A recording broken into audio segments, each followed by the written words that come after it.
Bom dia. Então, hoje vamos fazer a nossa terceira palestra do Proximidades e Possibilidades. Nosso convidado de hoje é o Davidson Coutinho. Ele é graduado e tem mestrado em design aqui na PUC. Trabalha atualmente aqui na universidade como na coordenação do NEAM. E é também colunista do Jornal do Brasil, na coluna Comunidade em Pauta. E esse é o nosso ponto de debate hoje. Quer dizer, ele vai falar um pouco para a gente dessa experiência de falar sobre comunidade dentro de uma mídia tradicional e sendo ele um morador da Rocinha, quer dizer, uma pessoa que é o sujeito da experiência, que convive naquela comunidade, que produz um conteúdo para um jornal tradicional. Quer dizer, não tão mais tão tradicional, porque hoje em dia ele só tem na internet. Então, Davidson vai falar e depois a gente vai abrir para perguntas. Não economizem perguntas para ele. Muito obrigada pela sua presença. Obrigado. Bom dia a todos. O nosso tema da palestra é proximidades e possibilidades. Vocês estão muito distantes para a gente começar essa palestra. Vocês podiam chegar um pouquinho mais para frente para a gente fazer uma conversa melhor do que uma apresentação, para a gente poder trocar aí as informações. Não se acanhem. Aproximem-se.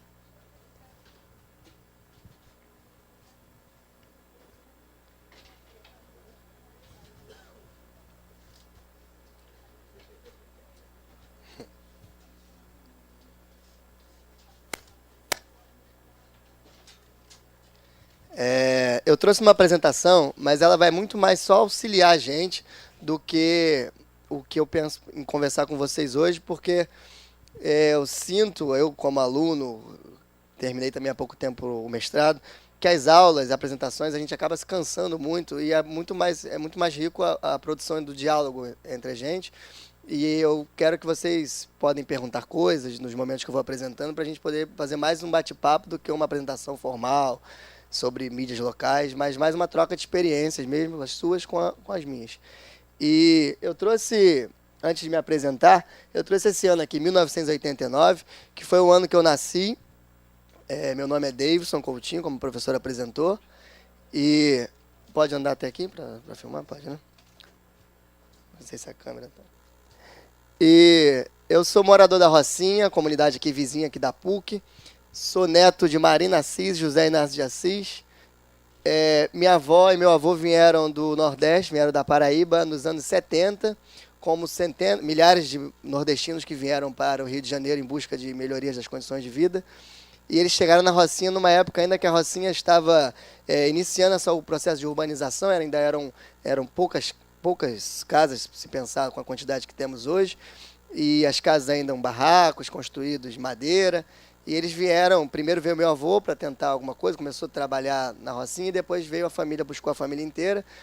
Meu avô, José Inácio de Assis, mas ele é conhecido na Rocinha e nas histórias até hoje como Zé do Queijo, porque ele veio para o Rio de Janeiro e trazia queijos e produtos nordestinos para vender na Rocinha. Ele vendia de porta em porta pela comunidade, e ele até hoje, se vocês pesquisarem, é uma referência na história da Rocinha, porque ele veio a se tornar um grande líder comunitário, que atuou durante vários anos na Rocinha, e que, infelizmente, foi, assim como alguns outros líderes, foi assassinado nos anos 80, mas que deixou um grande legado, uma grande história na Rocinha, e eu não conheci. Ele faleceu em 83, 82, e eu só fui nascer em 89.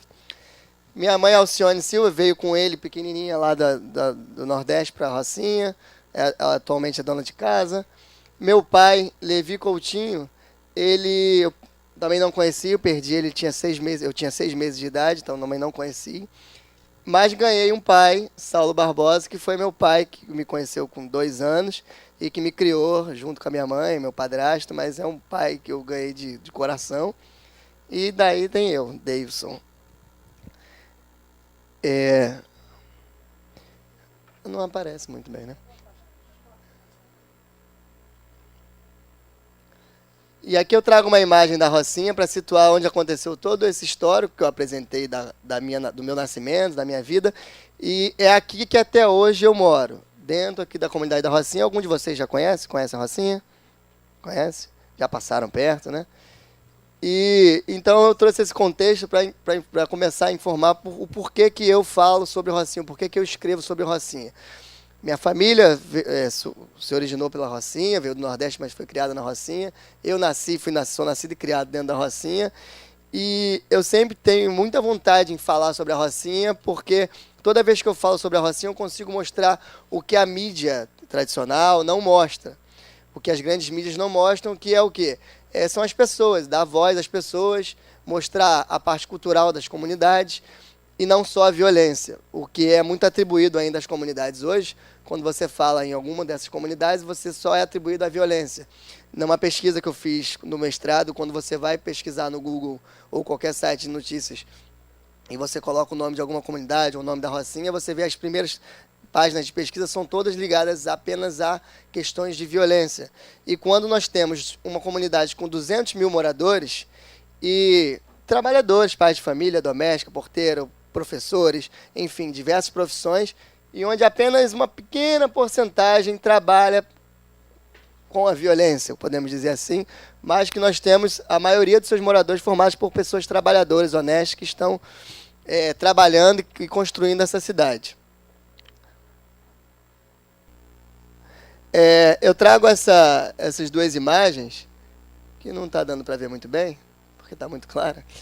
Aqui um pouco representando um pouco a escola. Eu sempre estudei em escola pública. Aqui foi a primeira formatura nos anos 2000, quando eu estava terminando o ensino, a quarta série. E aqui eu trago uma imagem quando eu cheguei na PUC. Eu tinha 12 anos quando eu cheguei na PUC, através de um projeto que hoje eu trabalho na coordenação, que é o NEAM. Alguém já ouviu falar no NEAM? Ah, legal. Então, o NEAM é o Núcleo de Estudação sobre o Menor, que é um projeto que trabalha com jovens de comunidade. Atualmente atendemos jovens entre 14 e 17 anos, e nosso objetivo é inserir esses jovens dentro da universidade. A gente tem atualmente cerca de 100 jovens, sendo 50 participando de atividade de formação cultural e 50 trabalhando como jovens aprendizes. A gente, inclusive, já fez um projeto grande com o CTAV, com a comunicação. E foi quando eu cheguei na PUC. Então, até então, eu trabalhava só na Rocinha, trabalhava com meu pai, estudava e trabalhava com meu pai num salão. Meu pai tem um salão de cabeleireiro. E dessa idade eu já cortava cabelo na Rocinha, já tinha meu primeiro certificado, porque eu não consegui achar a foto, meu primeiro certificado foi no Sindicato de Oficiais de Barbeiro, lá no centro da cidade. E eu trabalhava com meu pai de cabeleireiro. Meu irmão até hoje é sócio do meu pai, trabalha, tem 2 salões lá na Rocinha. E aí eu vim para a PUC com 12 anos e aí fui descobrindo o que era essa universidade. Até então eu brinco que eu só vinha na PUC com a minha mãe, porque o pessoal da Rocinha, geralmente, eles votam nas partes próximas, e aqui na PUC é uma zona eleitoral de voto. Então minha mãe sempre vinha comigo pequeno, mas eu jamais imaginava que iria estudar nessa universidade, iria trabalhar na PUC, e nem ela, né? Uma surpresa para todos nós. Então em 2002 que começou minha história aqui na PUC, que tem a ver com tudo que eu faço hoje. De 2002, em 2008, eu comecei a trabalhar na PUC, lá no NEAM. Até então eu era aluno do NEAM, participei até 2008. Em 2008 eu fui contratado para começar a trabalhar na parte da coordenação do projeto, junto com a professora Marina, que é a diretora. E em 2008 também eu fui aprovado por desenho industrial aqui na PUC. E aí em 2014 foi a minha formatura. E o meu projeto final de faculdade em design foi esse livro, que eu vou passar daqui a pouco para vocês olharem, que é Um Olhar sobre a Produção Cultural na Rocinha, que é um livro que foi a minha primeira forma de desabafar o que eu queria falar sobre a Rocinha, que é muito do que a mídia, as mídias locais fazem, que é o que dar voz às pessoas. Então, eu estava lá no final da graduação, queria mostrar alguma coisa eu queria falar sobre a Rocinha. Era o momento que eu queria falar sobre a Rocinha, não sabia o que ia ser, e aí eu queria mostrar o quê? Eu queria mostrar como eram as pessoas, como era a relação de amizade entre as pessoas, que existe uma relação comunitária. Eu queria mostrar o que era produzido de cultura dentro da comunidade que não era mostrado pelas grandes mídias. Eu queria mostrar a estrutura da Rocinha, como que as pessoas chegam em casa, as escadas, as casas, como que elas são construídas. E eu queria mostrar uma infinidade de coisas. Comecei a fazer uma pesquisa grande e que depois eu tive que fazer um recorte, trabalhando apenas os aspectos culturais, focando nos aspectos culturais da Rocinha, mas também apresentando essas outras questões entre as páginas, entre os capítulos. Então, foi aí que começou a minha história com o jornalismo comunitário. Porque no lançamento desse livro, esse seria só para ser um livro de projeto final de graduação, só que a universidade, a PUC, através do NEAM, a Vice-Reitoria Comunitária, abraçou essa causa e mandou fazer uma tiragem inicial de 200 livros que eram para ser lançados aqui dentro da universidade, mas aí o Jornal do Brasil ficou sabendo da existência desse livro e me convidou lá para uma reunião, o Dr. Pedro, que é o diretor lá do Jornal do Brasil, e aí perguntou, pediu o livro, e na hora ele é muito, tudo na hora, né? Na hora ele já ligou para uma editora, chegou lá, mandou fazer 1000 livros e fazer um lançamento, e aí o livro tomou uma repercussão grande, lançamos na Rocinha, e aí foi, daí nesse dia ele me convidou para trabalhar, para estrear uma coluna no Jornal do Brasil chamada Comunidade em Pauta, que era uma coluna, um espaço dentro de uma mídia, como a Aline falou, uma mídia tradicional, mas que teria espaço para dar voz aos moradores de comunidade. E aí foi aí que iniciou essa coluna no Jornal do Brasil, que eu vou apresentar para vocês mais à frente. Então, ainda foi no final de 2013, quando eu estava terminando o livro, e aí que começou a minha coluna no Jornal do Brasil. Essa aqui, por exemplo, é um exemplo da última coluna que eu escrevi na semana, que foi sobre o caso do Eike Batista e dos outros companheiros dele de cela. E aqui em 2016 tem quando eu acabei ano passado o mestrado, que também foi outra possibilidade de dar voz aos moradores de comunidade, quando eu fiz um trabalho no Museu de Favela, que fica no Cantagalo, que é um museu que busca a valorização da memória local, dos moradores ali do Cantagalo, Pavãozinho.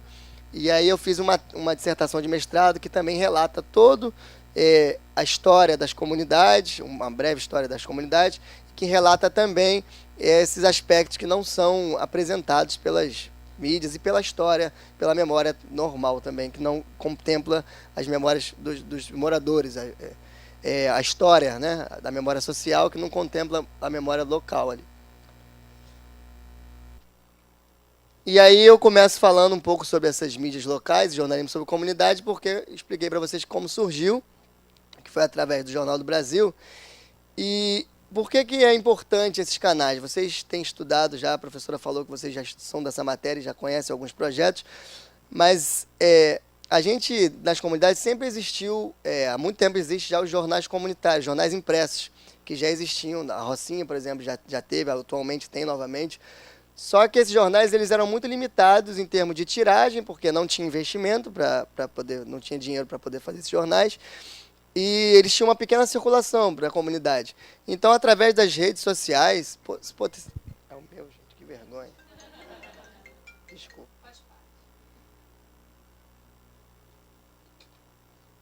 Eu quero botar no modo avião e não vai. E através das redes sociais, da internet, essas notícias começaram a conseguir ser espalhadas, conseguiram acessar as pessoas. Então, as mídias locais, elas têm o quê? Um potencial da democratização da informação.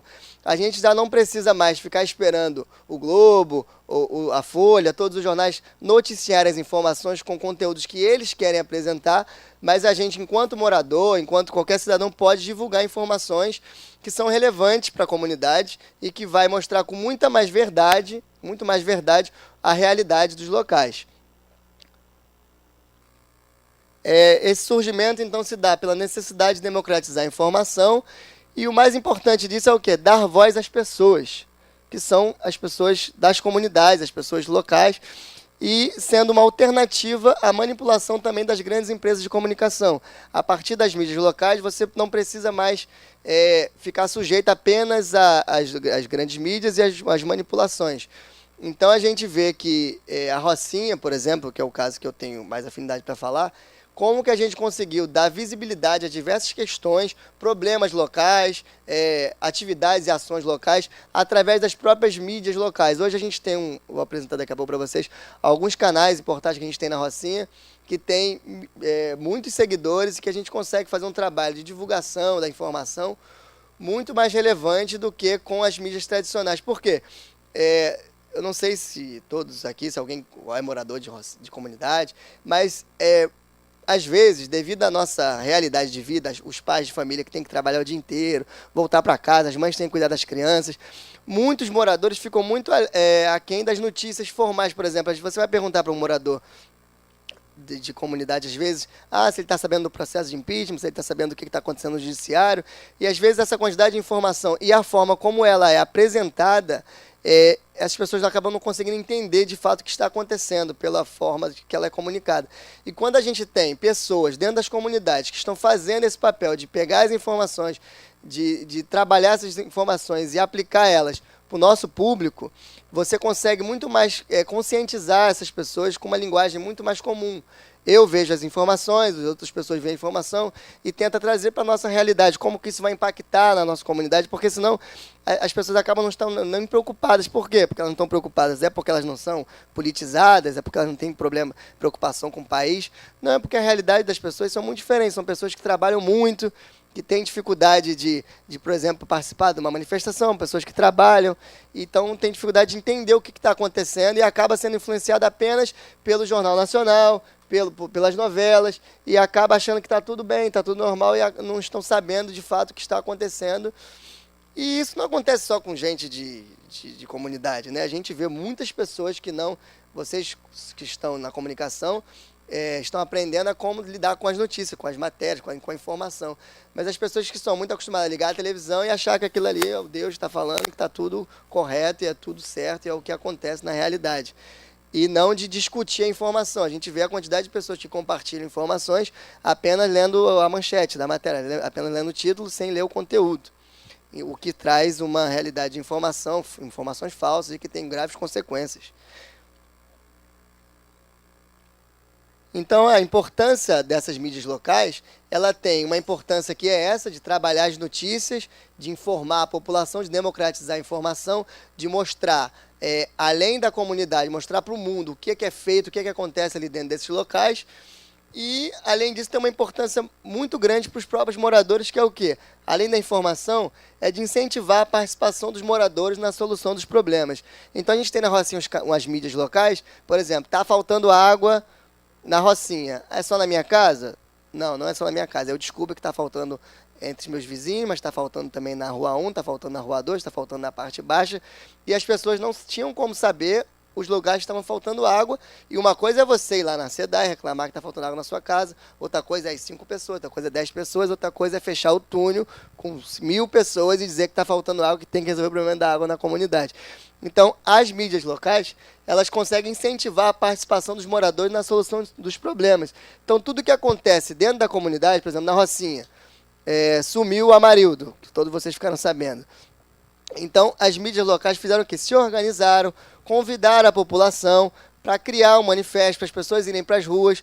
Então, isso só aconteceu graças a essa comunicação entre os moradores, que jamais seria possível se não tivesse esses canais comunitários. Nenhum jornal ia dar voz a isso, ia ser só mais um caso de violência abafado, mas que foi compartilhado entre os moradores, que conseguiu gerar uma série de manifestações que busca evitar que novos casos aconteçam. Além disso, a importância tem de registrar a memória local. A gente trabalha com uma memória, com histórias que você vai ler, que são histórias que vão falar sobre a Rocinha, vão falar sobre outras comunidades, mas muito mais por pessoas que nem moram nesses locais e que não vão poder falar de um olhar, mas não vão conseguir falar do olhar de quem está ali dentro.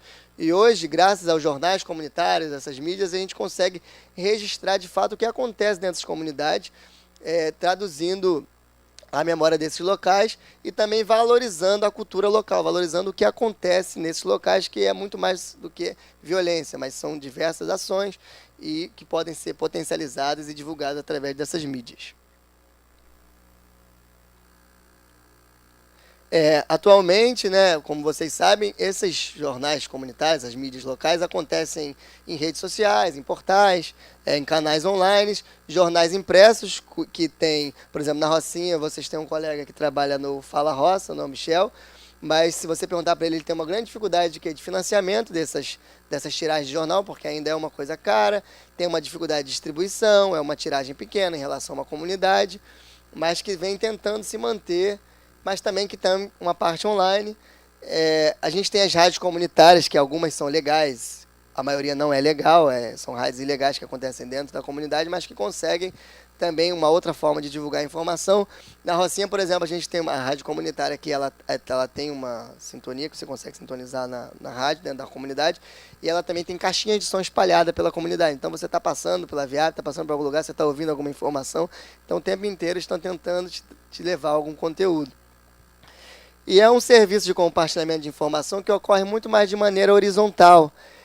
Os moradores e coletivos e organizações sociais divulgam suas informações e você vai tendo acesso a essas informações de uma maneira muito mais democrática, de uma maneira que não é selecionada pelo que pode mostrar, pelo que não pode. Eu estou lá no Jornal do Brasil e eu vejo como que mesmo estando em um jornal que a gente tem uma possibilidade de ter um espaço para a comunidade, você também tem alguns limites do que você pode falar, do que você não pode falar, porque os jornais tradicionais ainda têm suas questões políticas. Então, quando você tem uma autonomia dentro de um jornal, de uma rádio comunitária, de um portal, você consegue ter muita mais liberdade para poder falar as questões livremente, né? E aqui eu tenho alguns exemplos de jornalismo comunitário. A gente tem na Rocinha, o mais famoso e o de mais compartilhamento de notícias, maiores seguidores, é o Rocinha em Foco, que tem cerca de 50 e poucos mil seguidores dentro da Rocinha e pessoas de fora, que acompanham o dia a dia da comunidade e que tem uma repercussão muito grande. Você bota uma informação lá e rapidamente ela é divulgada, compartilhada, as pessoas conseguem acessar. E ele tem uma importância que, além de divulgar notícias e informações, por exemplo, some uma adolescente, uma criança que foge de casa, sai, não volta para casa, vai para a escola, não volta. Então as pessoas começam ali a divulgar, cadê essa criança, não sei o quê, e aí as pessoas começam a se ajudar a localizar. Ou então, às vezes, some um cachorrinho de alguém, perdeu o cachorrinho, e botam nesse portal para achar, documento que as pessoas perdem. Então a gente consegue se comunicar muito bem dentro da Rocinha através desse portal. A gente tem o Viva Rocinha, que é do Michel, que é aluno aqui da PUC. O Voz das Comunidades, que é um jornal do René, lá do Alemão, que é que teve uma grande repercussão, né, a partir dele, que surgem também esses outros canais, ele ficou muito famoso quando foi a ocupação do Alemão e que ele apresentou online, e aí começou essa repercussão do jornal dele, Voz da Comunidade. Voz da Baixada, o Voz da Comunidade também não está mais só no Alemão, mas também está atingindo outras comunidades. Então aqui só tem alguns, existem vários canais que trabalham com a divulgação dessas informações e que têm seus perfis. Aqui uma colega minha, Mônica, que também escreve para o Jornal do Brasil, que ela diz que a mídia oficial, por vezes, reporta de maneira superficial o cotidiano dessas áreas, que são as favelas, as periferias, e a mídia de viés comunitário e local, ela vai além, porque ela tem um acúmulo considerável no que se refere à comunicação. Então, quando você está escrevendo dentro dessas mídias, você não é um jornalista que está ali dando uma notícia de forma genérica, mas são pessoas, moradores, coletivos, organizações que vivem aquela realidade e que conseguem expressar de uma maneira muito mais real o que está acontecendo, né? Eu acredito que um desafio das mídias locais ainda é a falta de investimentos, porque é difícil você obter patrocinadores e financiadores para esses tipos de mídias. Por exemplo, Rocinha em Foco, que é uma página grande que tem na Rocinha, ela trabalha com alguns comerciantes locais que divulgam algumas informações, mas que valores baixos, às vezes em troca de promoções para a própria comunidade. A gente tem o jornal, que também é difícil de ter a tiragem por conta das questões financeiras. Mas eu acredito que um grande desafio também para esses mídias locais dentro das favelas ainda é a responsabilidade pela informação que você está dando e as suas consequências.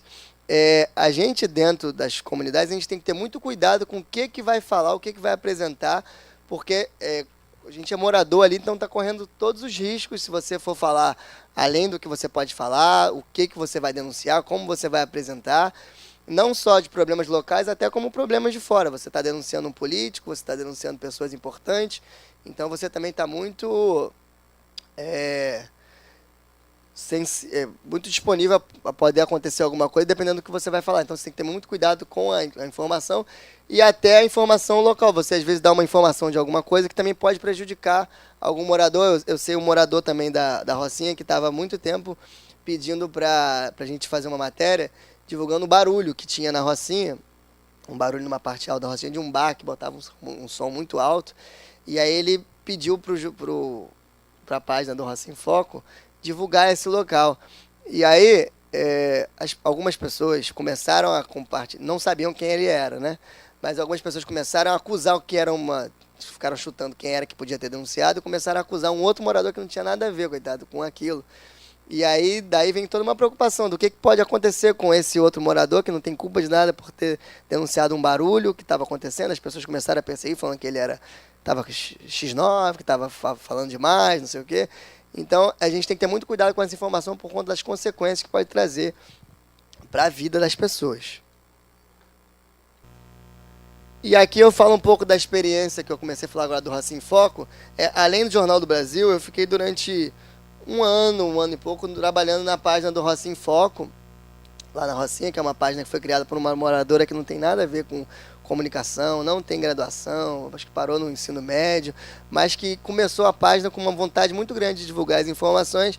É uma página que é referência lá na comunidade, a Fabiana, e que atualmente, está vendo, tem 55 mil seguidores, e eu fiquei lá com eles durante um tempo. É uma página que tem muita comunicação. Os moradores estão o tempo inteiro mandando mensagem, perguntando coisas, pedindo solução de problemas. O morador reclama, tá sem luz aqui em casa. Aí outro se junta, aí a página se junta, começa a divulgar, cobrar da Light para poder ter uma resposta.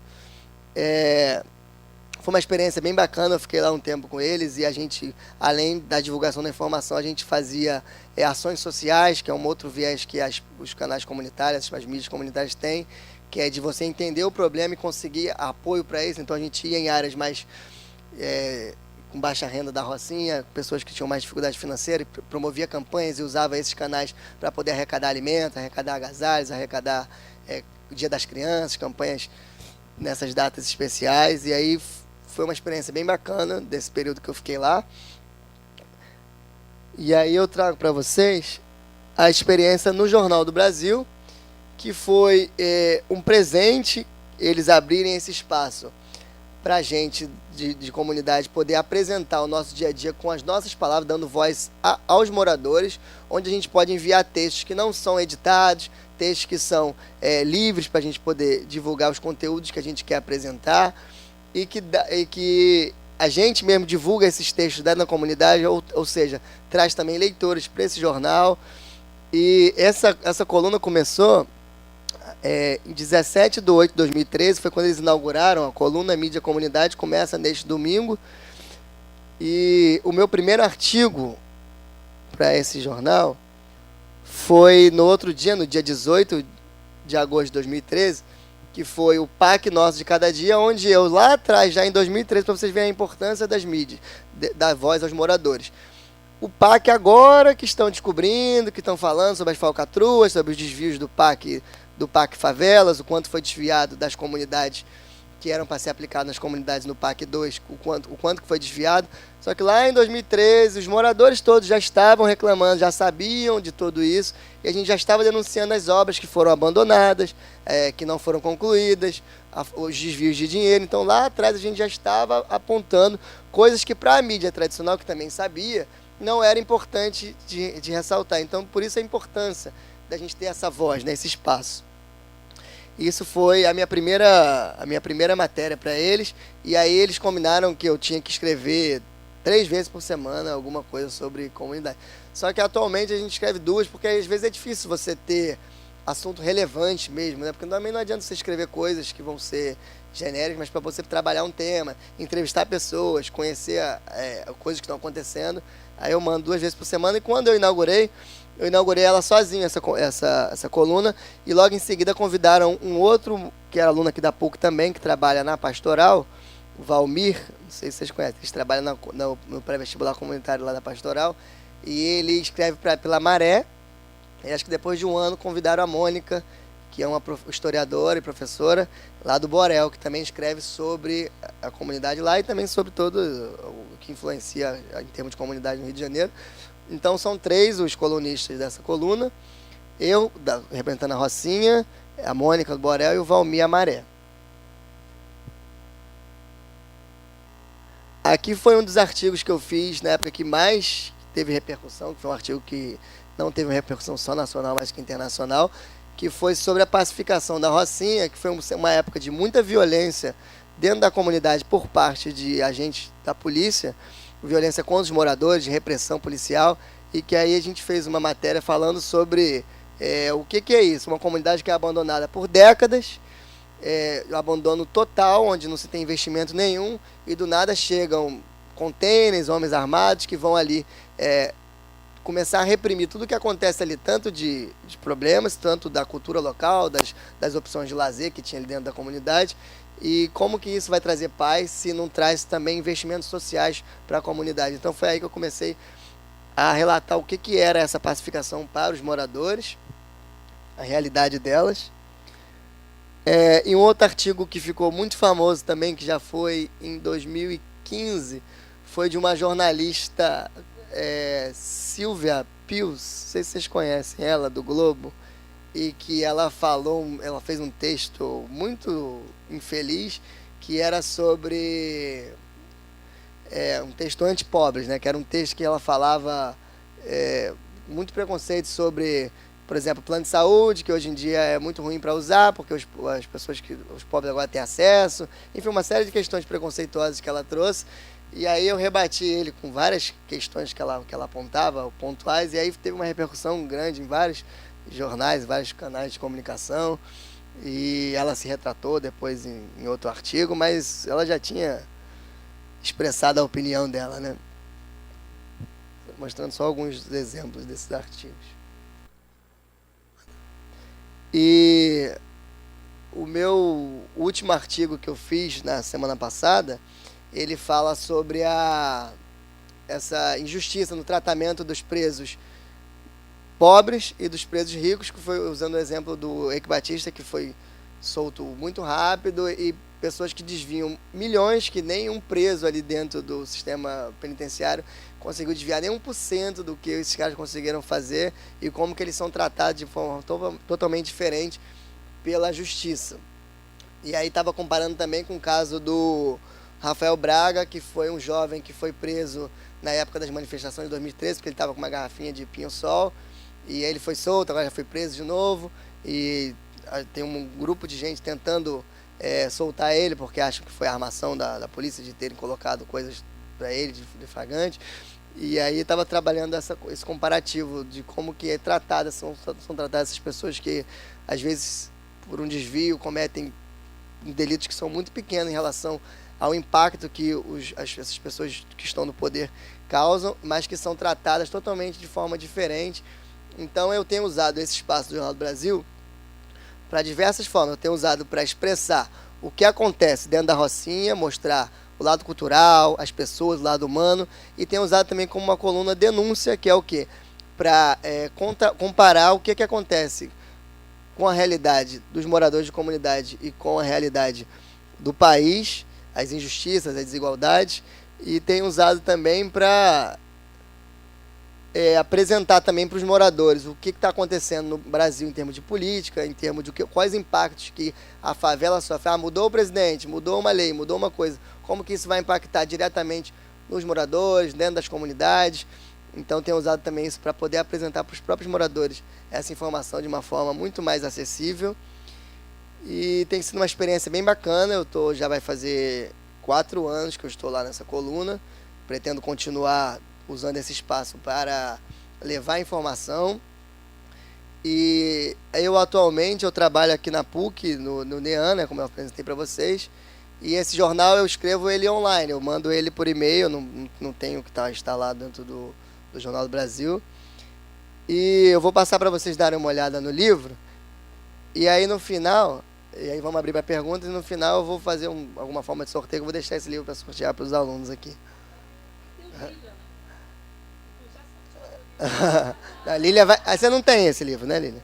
Mas você vai ganhar uma parte desse. Tá bom, então sorteio. Pode sortear.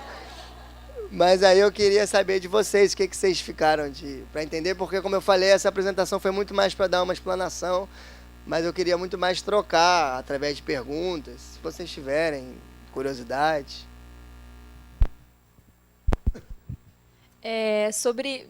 Teve um tempo que você estava no Jornal do Brasil e no Rocinha em Foco. E aí eu queria saber, assim, do feedback dos moradores, assim, o que você achava que, eu não sei se talvez representasse mais ou que eles se identificassem mais, e as estratégias que você usava, assim, em cada mídia, sabe? Porque, enfim, são duas coisas completamente diferentes. Eu tinha um trabalho no Roça em Foco, que era essa divulgação das informações locais, muito mais com avisos, informes dentro da comunidade.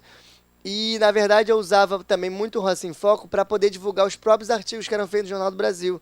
Porque como o Roça em Foco tem o acesso ao Facebook, que as pessoas estão muito mais conectadas do que entrar no Google e procurar Jornal do Brasil, que é um jornal que não era tão conhecido dentro da comunidade, ele é conhecido da mídia tradicional, mas muita gente nem sabe que ele ainda existe, né? Tem gente que acha, o Jornal do Brasil não acabou, porque em 2010 ele passou a ser só online. Então eu usei muito mais o Roça em Foco para poder divulgar a própria coluna do Jornal do Brasil. E foi bem bacana, porque as pessoas começaram a conhecer e aí começaram a acompanhar de outras formas.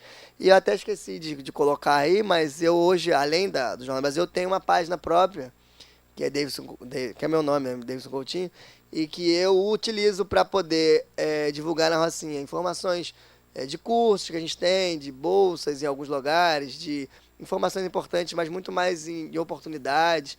E também coloco esses textos e aí compartilho também essa informação do Jornal do Brasil. Acaba sendo uma coisa única, assim, mas é mais para conseguir mais, divulgar ainda mais as informações.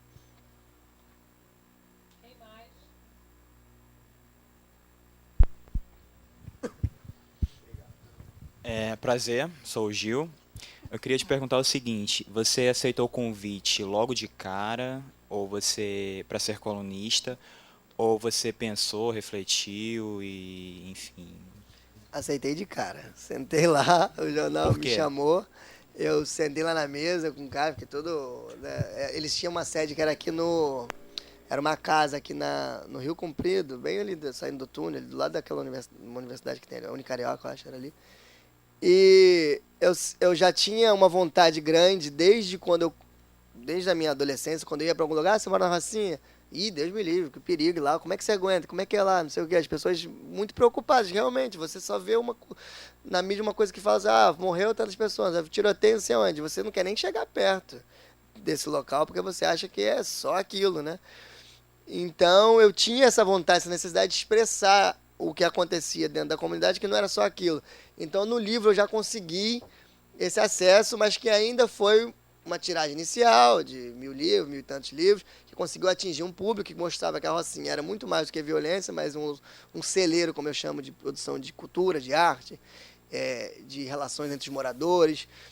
E através do jornal eu teria mais uma oportunidade de divulgar ainda mais, de acessar ainda mais, chegar nas casas das pessoas com ainda mais vozes, com ainda mais informação dessas comunidades. Então, na hora que eu fui convidado, eu aceitei, sem pensar muito no que seriam as consequências, que eu fui pensar depois, mas que eu sempre trabalhei preocupado com elas e tentando apresentar o que é possível, né, também para não ter nenhum problema, porque a gente sabe que você pode falar tudo, você tem tudo, mas você também tem que se lidar com as consequências, ainda mais quando você continua ali, você está dentro da Rocinha. Eu posso falar o que for, posso estar aqui na Globo dando uma entrevista, mas depois cada um vai para sua casa e eu volto para a Rocinha, eu volto para casa. Então você tem que saber, tem que ter essa responsabilidade que vai afetar não só você, mas quanto os outros moradores. Você falou dessa coisa de ser jornalista e tal, mas você falou que as pessoas te avisaram, mas você chegou a receber alguma ameaça, alguma coisa efetivamente, algum olhar torto, alguma coisa assim? Não, graças a Deus eu acredito que lá na Rocinha eu tenho uma imagem bacana, porque eu, além de trabalhar na PUC, onde a gente consegue trabalhar com 100 jovens, que são a maioria da Rocinha, então as pessoas te veem como uma referência de uma liderança que está ali trabalhando para melhorar a realidade daquele local. Além disso, eu trabalho com campanhas dentro da comunidade, campanhas humanitárias, e trabalho trazendo os jovens para a PUC, abrindo as portas da universidade, criando cursos. Por exemplo, a gente criou um curso com o Departamento de Comunicação, com o professor Hernani, que é do CTAV, não sei se todos vocês conhecem, que foi um projeto de um ano que a gente fez, financiado pelo Criança Esperança, da Unesco. A gente fez um ano onde os jovens da Rocinha, 100 jovens, fizemos junto com o Centro Comunitário da Rocinha, eles vieram para a PUC para aprender como trabalhar com audiovisual. Então eles foram formados em câmeras, assistentes de câmera, como que eles aprendiam a entrevistar, tudo isso que é estimulando eles, os jovens de 14, 15 anos, estimulando eles nessa área de comunicação, e que foi muito bacana. Foi um projeto bem legal que está dando frutos até hoje, pessoas que estão interessadas, que estão começando já a prestar, fizeram em 2015, agora já estão na idade de vestibular, estão se preparando para passar para a comunicação. Então a gente é muito mais visto quando você trabalha com essas ações como uma liderança que está trazendo benefício para a comunidade. Só que nada disso impede se em algum momento, eu fico preocupado às vezes assim, com alguma fofoca, alguém que não gosta de você e fala, ele escreve isso, não sei o quê, e acaba sendo mal interpretado, porque de fato eu não utilizo esses canais para denunciar questões de violência local ali, porque seria impossível. Mas nunca recebi nenhuma ameaça, não. Podem ficar tranquilos.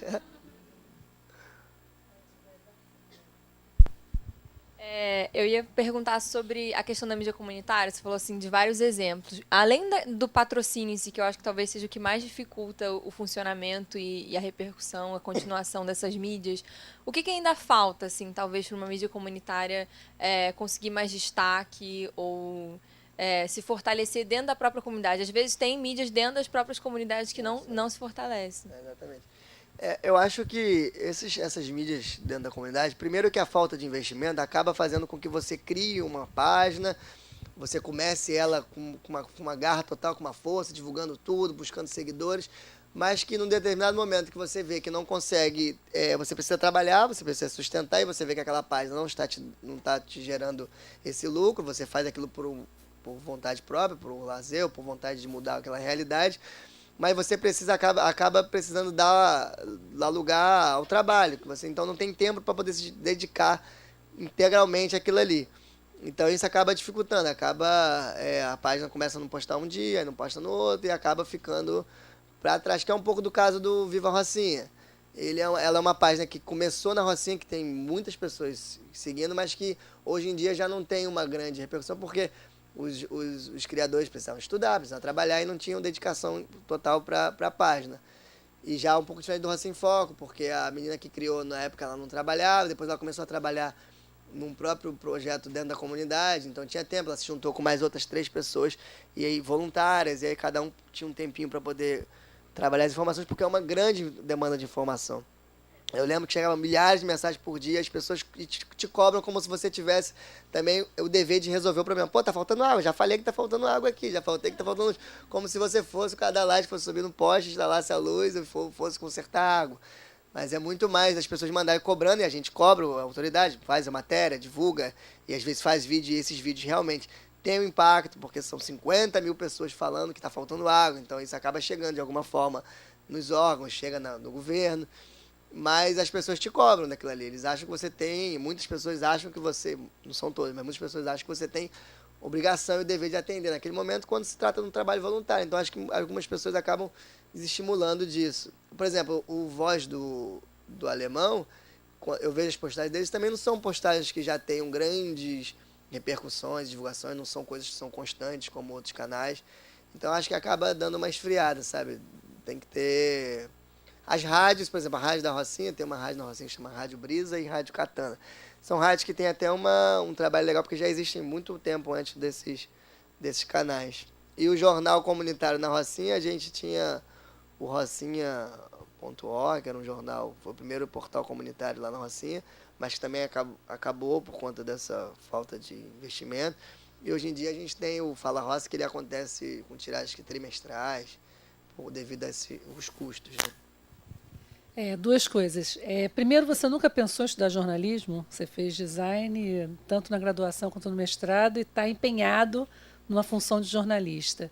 E a segunda é se é correto dizer que o seu espaço no Jornal do Brasil busca muito mais a reflexão, a promoção da reflexão dentro da comunidade, dentro da Rocinha, ou das outras que estão tendo acesso àquela informação, do que mesmo usar a questão espaço como denúncia, como troca de informação apenas?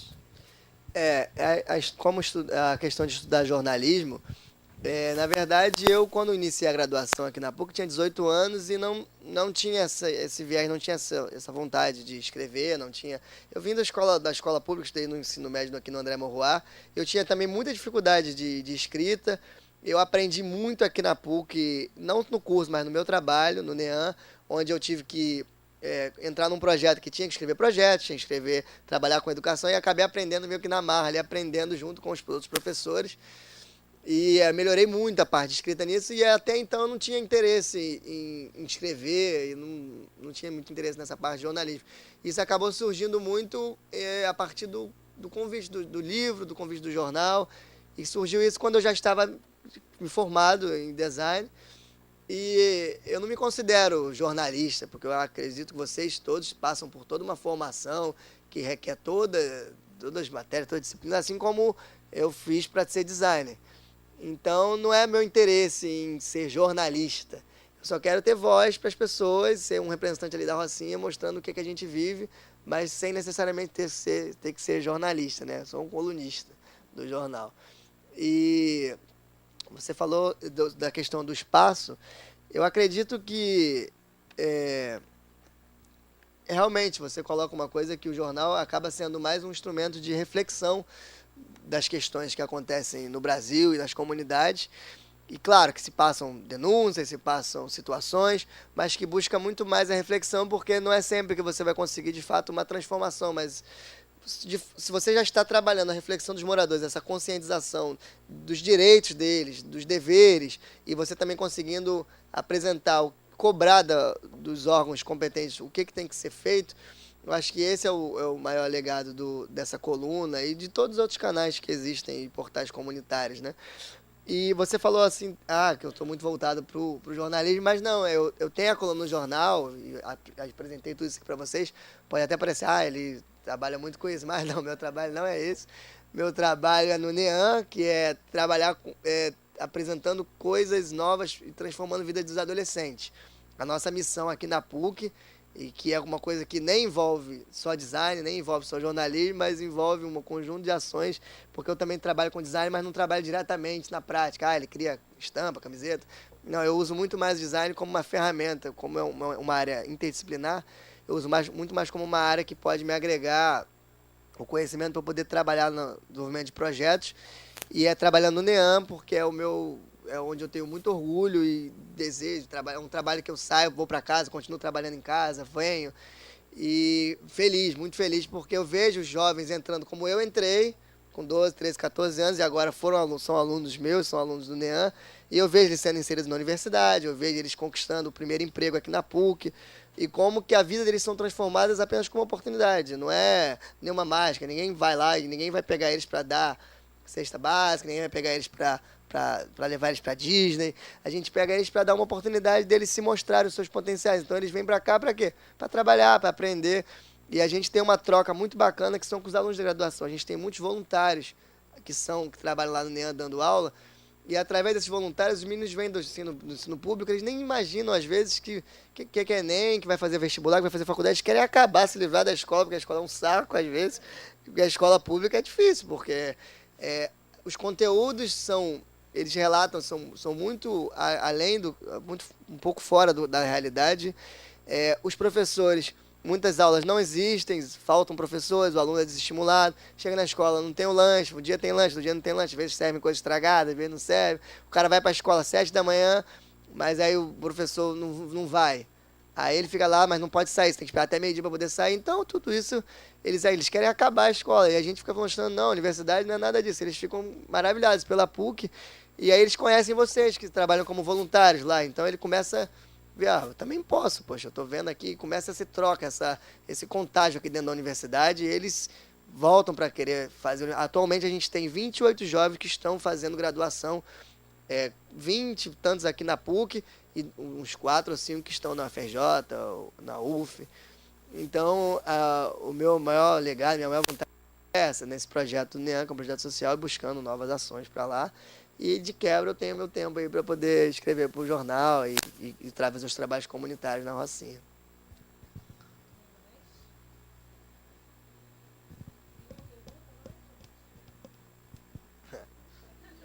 Pergunta. Você falou do NEAN, enfim, um trabalho que você tem muito orgulho de fazer. Eu ia perguntar justamente isso, assim, quais, sei lá, os seus próximos passos, assim, o que você imagina no futuro? Ou talvez investir em alguma mídia comunitária, ou, não sei, juntar comunicação e informação junto com o NEAN, enfim, era uma curiosidade.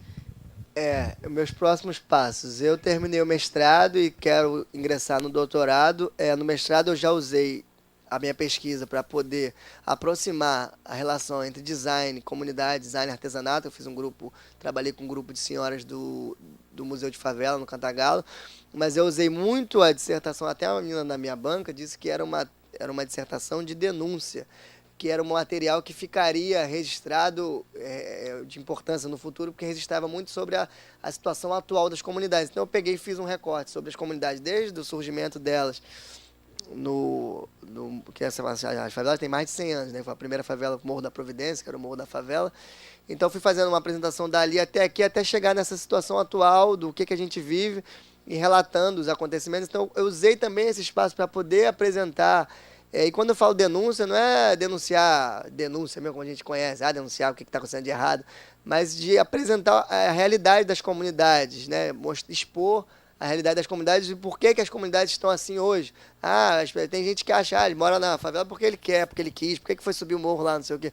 Mas não entendem como que surgiu as comunidades, como surgiu as favelas e esse abandono do poder público durante anos e anos e anos, quando ele chega recentemente, em 2010, com uma política que não pensava essa retomada dos espaços, mas pensava apenas em policiar esses locais e não trazer melhorias de fato. Então eu quero usar o doutorado agora para continuar o meu trabalho aproximando essas relações da universidade com as comunidades. Eu já estou com algumas ideias, mas estou no design, vou fazer no design. Mas estou com um pouco de preguiça ainda de voltar a estudar, porque eu emendei ensino médio, graduação e mestrado. Eu estava terminando a graduação e já tinha passado para o mestrado. Eu estava até numa matéria de geometria, que eu não tinha geometria na escola, eu tinha uma maior dificuldade de geometria aqui na PUC, no design. E eu falei com a professora, eu já passei no mestrado, não posso reprovar nessa matéria aqui de geometria. E aí consegui passar na média lá, mas geometria, não mexi mais com geometria. E aí já emendei o mestrado. E aí o pessoal, faz logo a prova, vai pro doutorado, emenda o doutorado. Eu falei, não, eu vou dar uma descansada. Aí estou um ano sem estar estudando, mas sem estar vinculado, né? Eu participo do grupo de estudo, mas... E aí estou gostando um pouco de ficar só trabalhando e chegar em casa e poder ver televisão, Netflix, dormir. E além de tudo isso aí, eu tenho uma filha, né, que tem 5 anos e que requer muita atenção, passear, brincar o tempo inteiro. E dou aula também aqui no CCE de noite, na área de design, dou aula aqui no CCE de noite, trabalho no NEAN, trabalho no jornal, faço os trabalhos na Rocinha, então é um tempinho difícil. Então estou aproveitando um pouquinho para, pelo menos no final de semana, não ter que entregar trabalho nenhum, não ter que pesquisar nada. Eu trabalho assim no NEAN, na PUC, a semana inteira, mas sábado e domingo eu busco o máximo evitar de ter mais trabalho, né, do que os comuns. Você podia passar para a gente essas duas matérias depois essas duas matérias Que eu apresentei, claro. Foram bem legais, porque uma foi logo a primeira, que foi bem no começo da minha coluna, que falou sobre a pacificação na Rocinha, que foi uma matéria que as pessoas ainda tinham medo de falar. Você falar da polícia, você entrar dentro de casa e saber que você pode ser perseguido. A gente tem, por exemplo, o cara que denunciou na época o caso do Amarildo, que ele é presidente da Associação da Rocinha agora, ele sofreu muita retaliação. Os policiais invadiram a casa dele, derrubaram tudo, quebraram tudo, ameaçaram tudo. E ele, inclusive, foi buscar na Associação de Moradores um posto de liderança para ele ficar mais visível e evitar também de acontecer qualquer coisa com ele. Porque uma coisa é ele ser só um morador, outra coisa é ele ser um presidente da associação. Ele tem mais força política, né, para brigar. E então, nessa época, as pessoas estavam ali sofrendo uma quantidade de coisas e ainda tinham medo de relatar isso. Então, nesse artigo, a gente conseguiu expor o que estava acontecendo e começar a mostrar esse lado, né, da comunidade. E a outra foi essa moça, essa colunista aí do Globo, que ela falou muito mal sobre as pessoas que estavam trabalhando, conseguindo se inserir no shopping, conseguindo se inserir num plano de saúde, e ela criticando que as pessoas estavam enchendo os planos de saúde, que era horrível, um texto horroroso, não sei como é que a Globo publicou aquilo. E eu fiz muita raiva daquele texto dela e fiz uma resposta grande, e aí foi por Geledes, foi por uma série de artigos que foi divulgado falando sobre esse artigo dela. Eu tenho uma última perguntinha. Qual é a sua opinião sobre o projeto Parceiros do RJ e enquanto ele durou e se era importante, enfim, a sua opinião? O Parceiros do RJ, eu conheço até os meninos que faziam, a Aline, lá do Vidigal, e o Leandro. Você conhece o Leandro? Que é da Rocinha, que é fotógrafo. Inclusive tem foto dele até aí no meu livro. Eu confesso que eu não acompanhei muito nessa época o trabalho deles, porque durou, né? Acabou, né? Foram 2 turmas. Mas eu acho que a iniciativa foi legal de formar essas pessoas para isso, de dar a oportunidade de mostrar um pouco da realidade desses locais. Mas eu acho que, eu não sei, mas eu tenho uma impressão que não era total, eles não tinham uma autonomia total de poder apresentar as questões, acho que eram temas mais pautados. Mas eu acho que foi uma iniciativa menos do que eu tenho hoje. Eu tenho uma liberdade quase que total, sabe? São poucas as questões que eu não posso falar. E eu acho que eles não tinham essa autorização de poder falar tudo. Eu acho que eles podiam falar sobre questões pontuais. Um buraco que está na rua, que tem que tratar, que tem que resolver, não sei o quê. Mas eles não tinham autonomia para falar em plena rede nacional, na Globo, para poder falar de fato o que eles queriam. E são pessoas especiais, eu gosto muito deles, são pessoas legais, mas que não... Não promove a reflexão. Promove mais uma forma deles terem audiência, eu acho.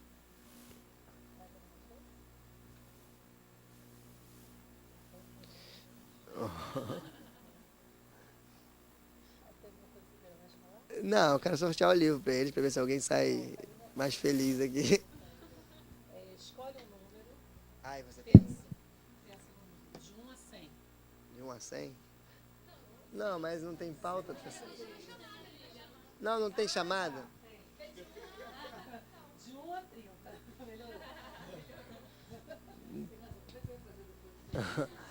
13. 13? É o meu número 13, mas é o Gabriel que não está aí. Não queria dar essa responsabilidade de eu sortear o número, gente. 5. Camila. Você? Gente, muito obrigado pela atenção de vocês. Eu fico feliz da professora ter aberto esse espaço, mais um espaço para não só eu, mas como outras pessoas trazerem para vocês que estão estudando a disciplina. E acho muito importante vocês estudarem a teoria, estudarem, mas trazerem de fato a realidade, a prática e conhecerem esses projetos. Eu já soube as outras palestras que vocês tiverem, vocês vão ter mais uma próxima, né? Então, parabéns pela essa iniciativa. Obrigado a todos vocês. Tá?